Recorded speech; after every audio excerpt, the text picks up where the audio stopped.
Ngalakin Khadijan Nyunga Boja.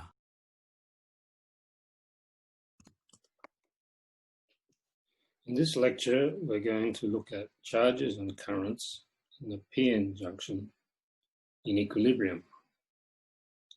Let's look at this diagram that we studied when we were looking at the potential energies for electrons.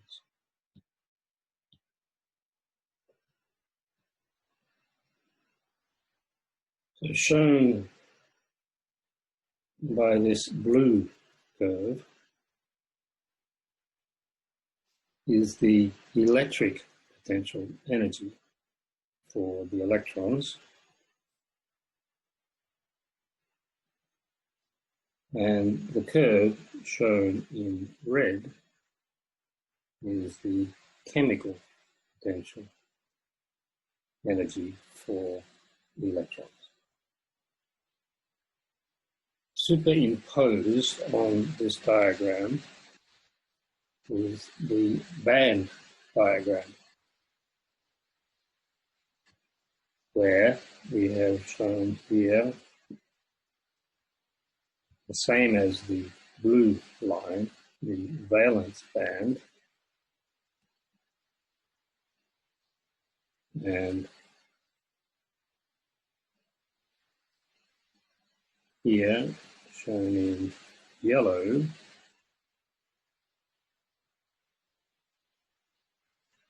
is the conduction band.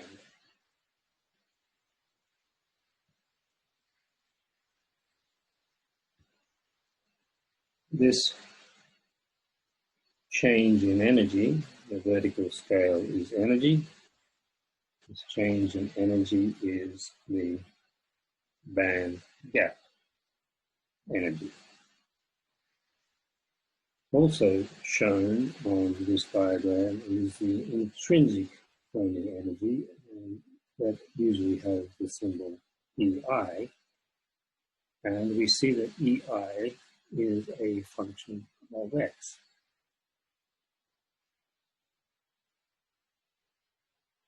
Shown in green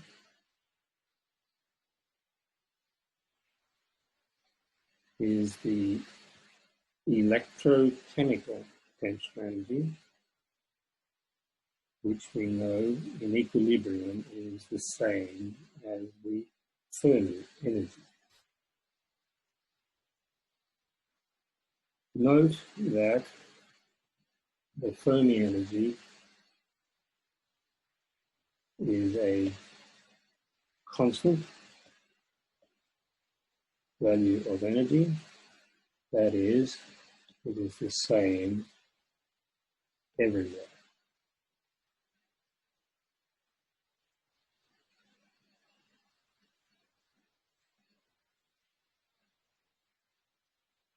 This change in energy shown from our reference point, which is 0 here, to the maximum electric potential energy for the electrons,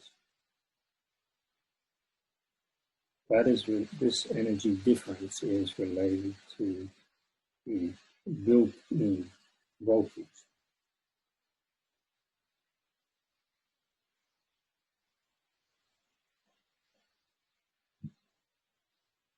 So here we have an excess of electrons on the N side.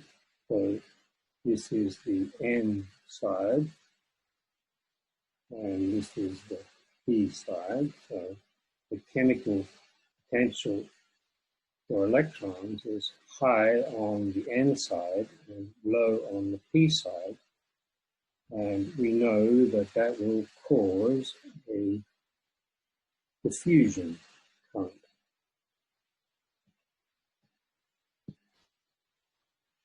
And we see that the electric potential for electrons is higher on the P side than on the N side, and that will then cause a drift current of electrons. So we have a diffusion current of electrons going from the N to the P, and a drift current of electrons going from P to N. We will also have a drift current of holes going from the N to the P, and a diffusion current of holes going from P to N. In equilibrium, we can't have any changes throughout this system. This means by the continuity equation that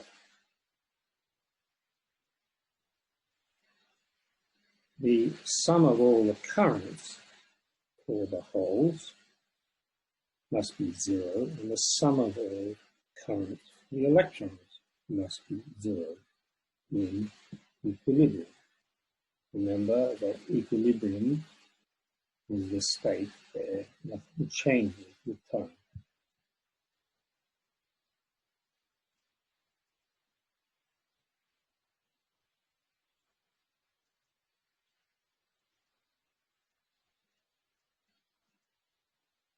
So what this means then is that the diffusion and drift currents are equal in magnitude and opposite in direction for both electrons and holes in equilibrium.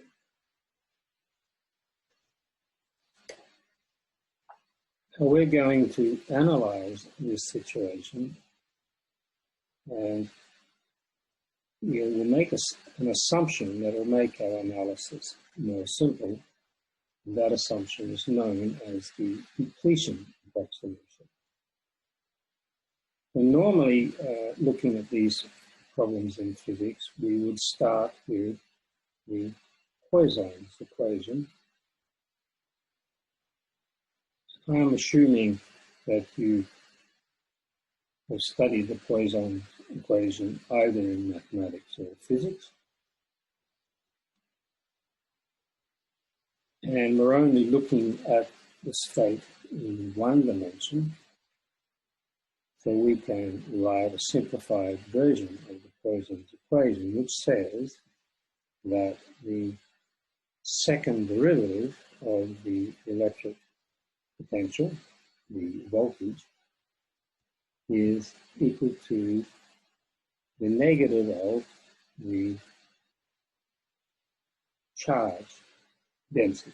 So rho is the charge density, and epsilon is the electric permittivity. For the p-n junction,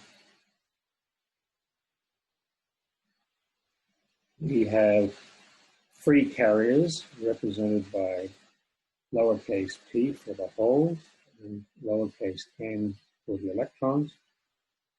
And we have some fixed carriers that are due to the dopants. So we have NV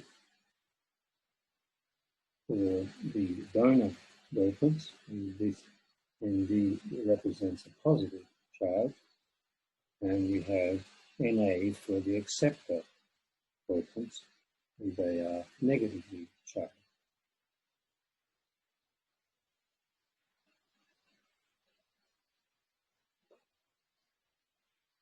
To simplify our analysis, we will divide the regions up into three regions.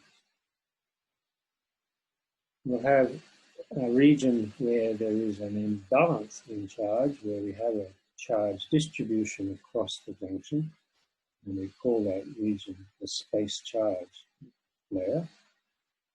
And then we'll have two regions, one in the P and one in the N side, which are neutral, and hence the electric potential is constant in those regions. We will also assume that there are no free carriers in the space charge region. So this is the depletion approximation, and there are no free carriers in the depletion region. That then simplifies our analysis in the depletion region because we can remove these free carriers.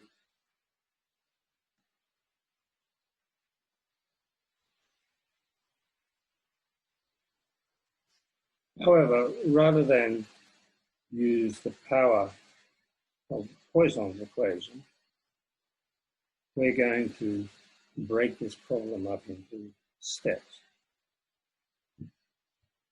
So first of all, we're going to find the electric field intensity, and we're going to use Gauss's law from basic electrostatic theory. In one dimension, Gauss's law says that the derivative of the electric field intensity is proportional to the charge density. The form of this equation that we will be using most is the integral form, which says that the electric field intensity is the integral of the charge density. So this is an important equation to be familiar with, and it is easy enough to remember.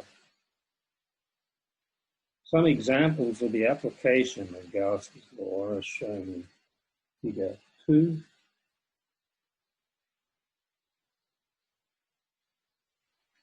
So here we have the charge density, and it's shown as a rectangular distribution of constant magnitude over the distance x. And our electric field intensity we can find from the integral of the charge density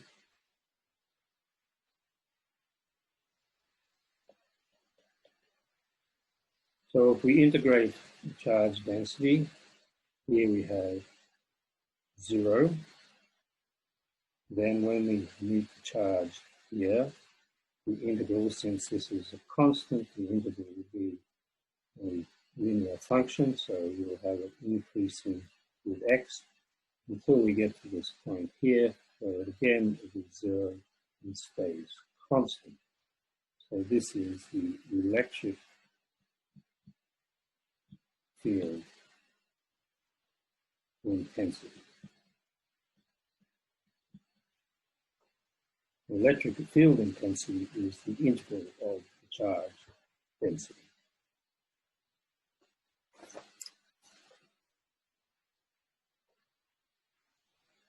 The situation we have in our p-n junction is we have our neutral region where there are no net charges.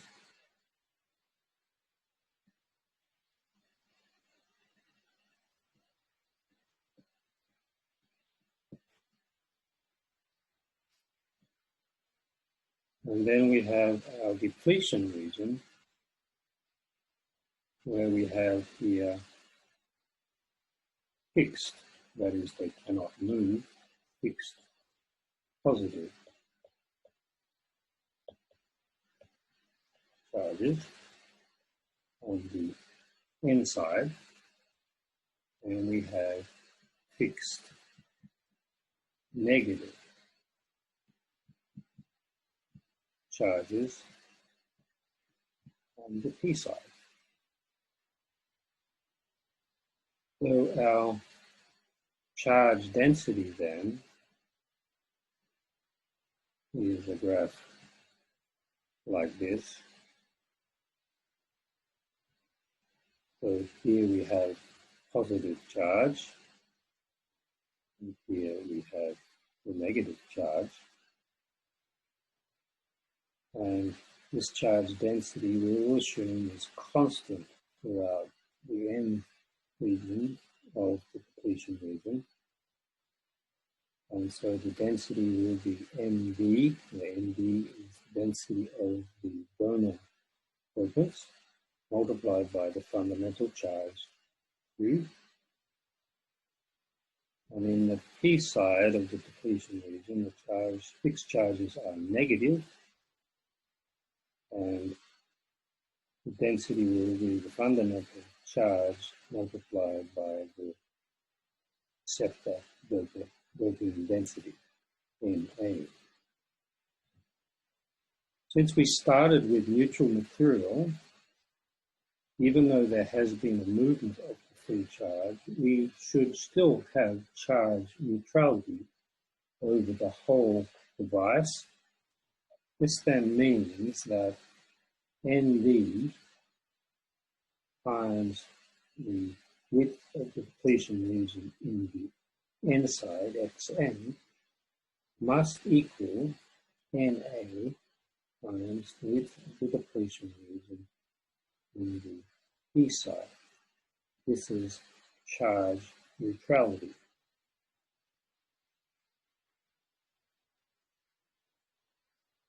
That is, the area under this curve must equal the area under this curve for charge neutrality.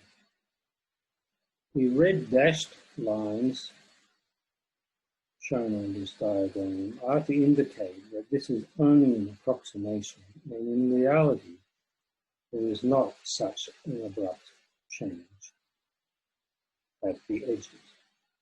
However, to simplify our mathematics, we will assume that it is an abrupt change.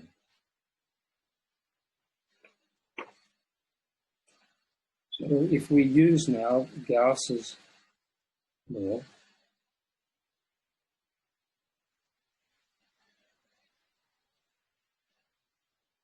we need to integrate the charge density. So this is our charge density.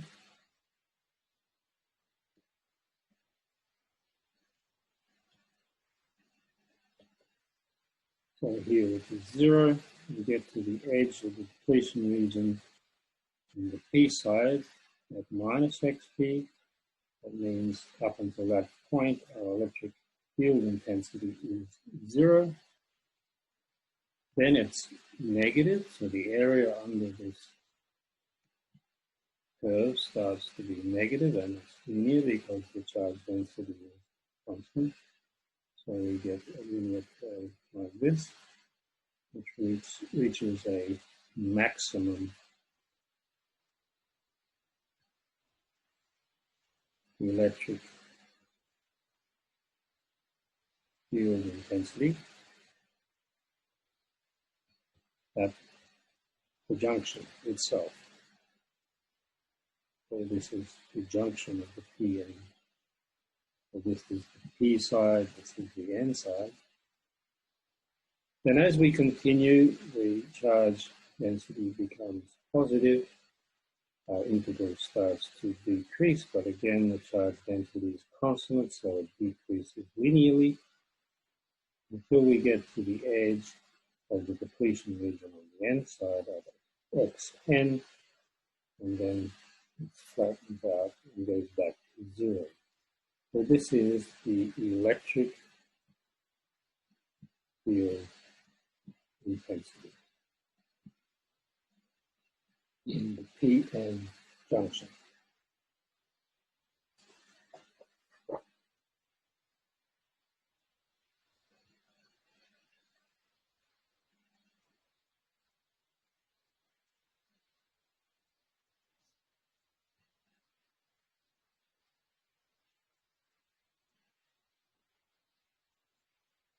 So in equation form, the electric field intensity can be written down as this equation here.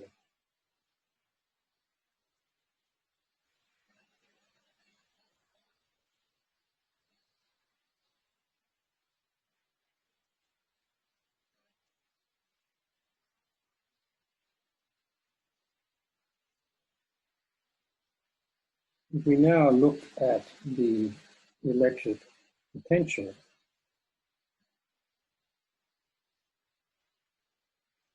the relationship between the electric field intensity and electric potential is given by this equation, which is taken from basic electrostatic theory.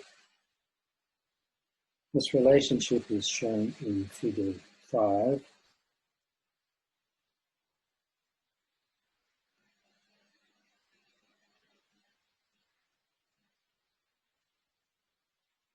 And In a similar way, we can show that the electric potential is the integral of the electric field intensity. So here we have the electric field intensity.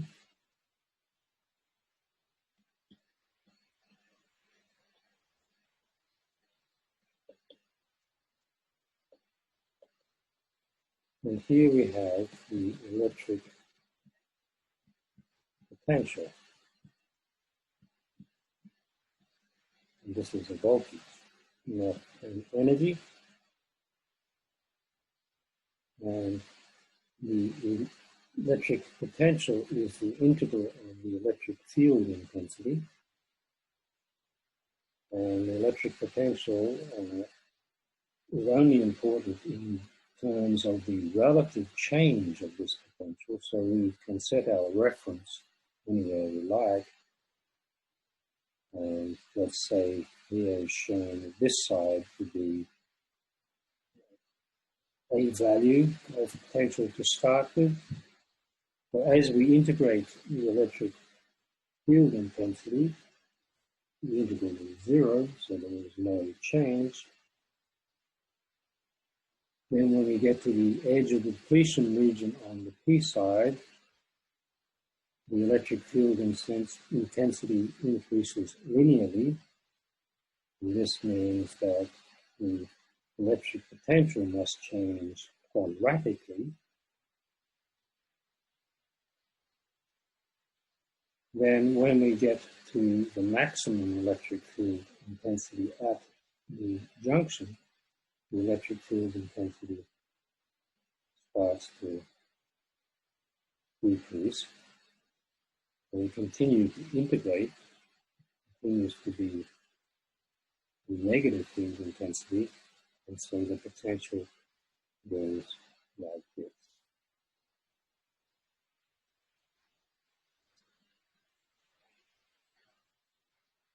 This height is our built-in voltage.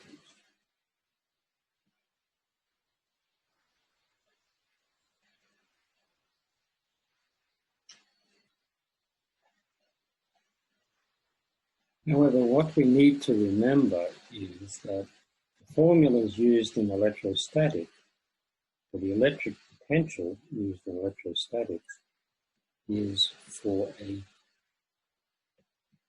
positive charge.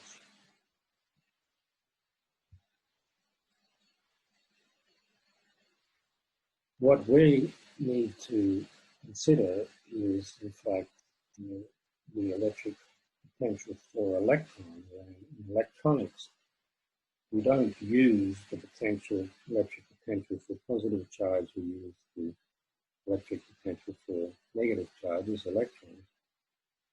And so in that case, for electrons, our curve will actually go like this.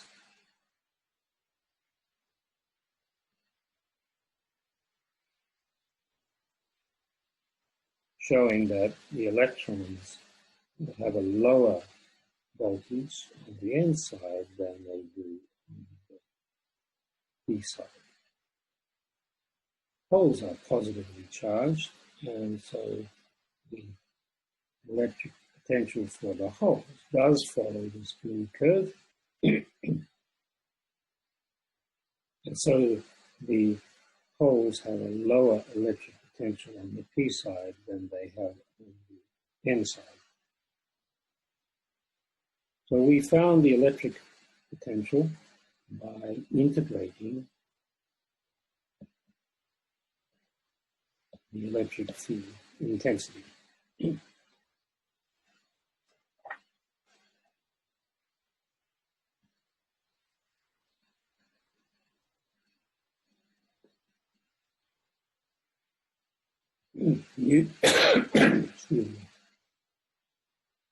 Using the charge neutrality,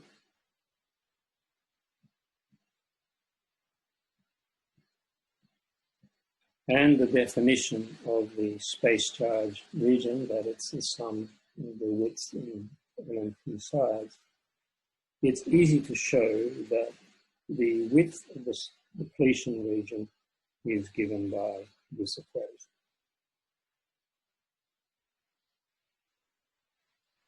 To separate out the different widths in the P and N side, we again do some algebraic manipulation, and we find that we get this result.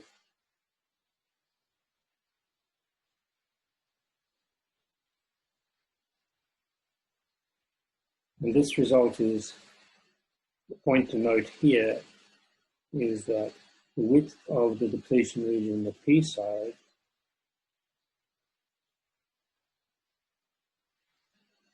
is related to the donor density.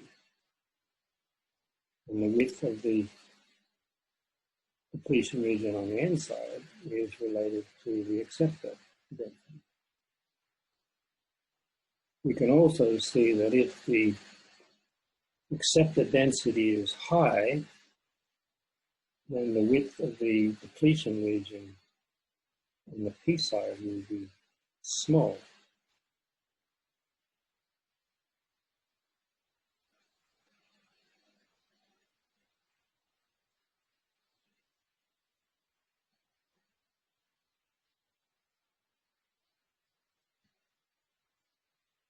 Now you recall when we looked at the chemical potentials for electrons, we defined the chemical potential this way, where N is the density of free electrons and N subscript I is the intrinsic density of free electrons, and U I is the chemical potential in intrinsic material.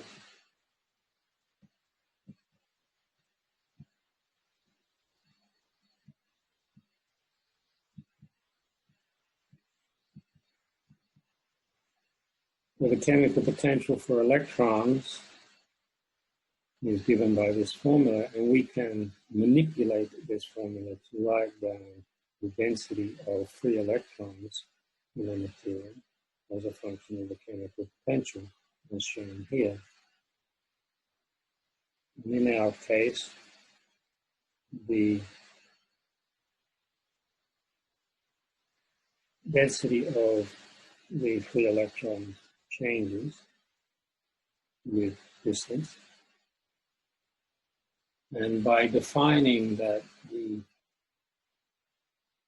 electric potential on the N side is our reference or 0 point, then the chemical potential for electrons in the neutral region of the N side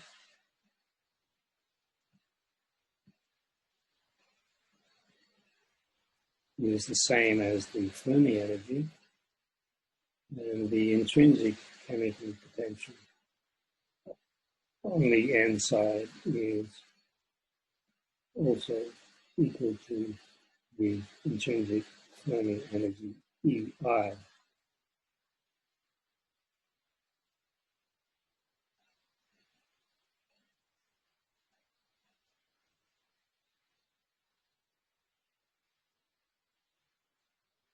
So if we look at the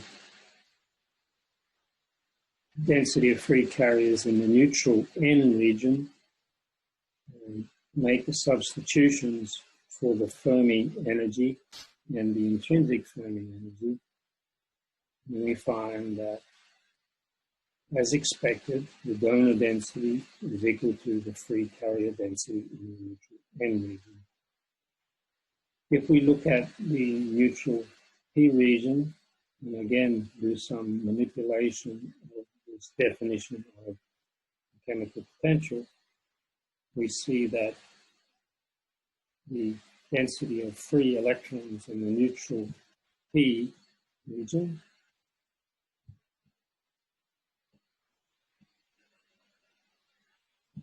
is given by ND, but it has reduced exponentially because of the built-in potential.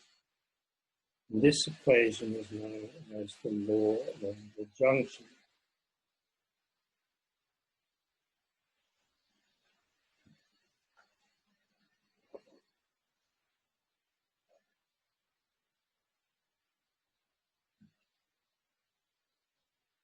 We can continue to write this equation across the depletion region,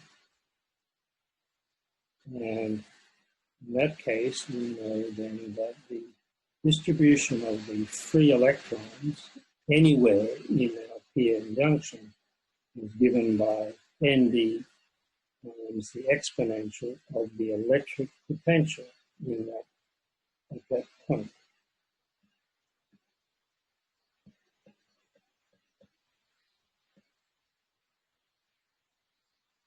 So again, this is a very important equation, and easy enough to remember.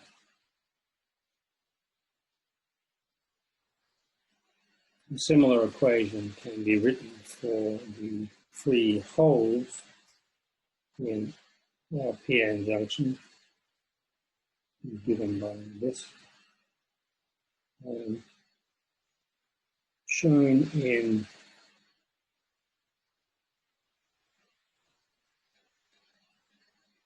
Figure 8 is distribution of the free carriers using these equations. So on a linear scale, the density of holes in the neutral p region is this value, and that's the same as our acceptor density. And the free electron density in the n side is given by this point here, which is the same as the donor density. And as we move into the depletion region, the density of electrons rapidly decreases, exponentially decreases with distance. So this is the beginning of the depletion region. And on a linear scale, essentially, we cannot show the value, noting that we have figures like 10 to the 16 here. On the p side, so over here, this is minus xp. Again, it rapidly decreases, exponentially decreases with distance, and goes down to practically zero. So this is the depletion region.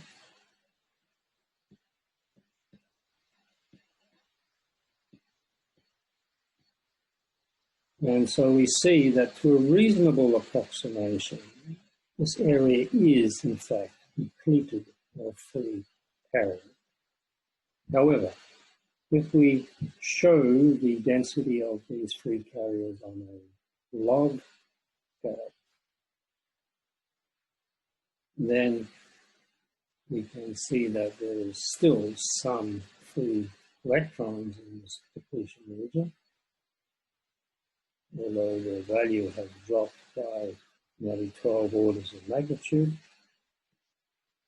And there is still some free holes in the depletion region, but again, given that this is a log scale, they very rapidly drop down.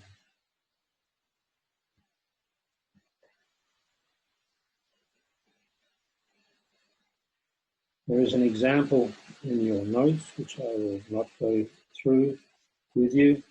It's fairly self-explanatory and simply putting in the numbers. You should work through this very carefully by yourself. And there are some notes in this example which I'll point out to you that are of interest.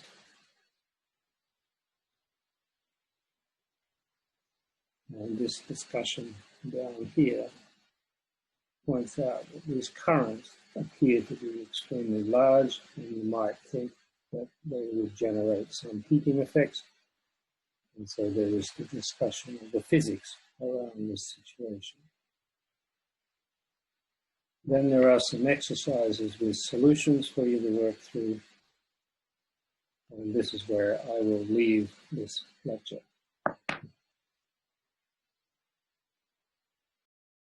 Go now.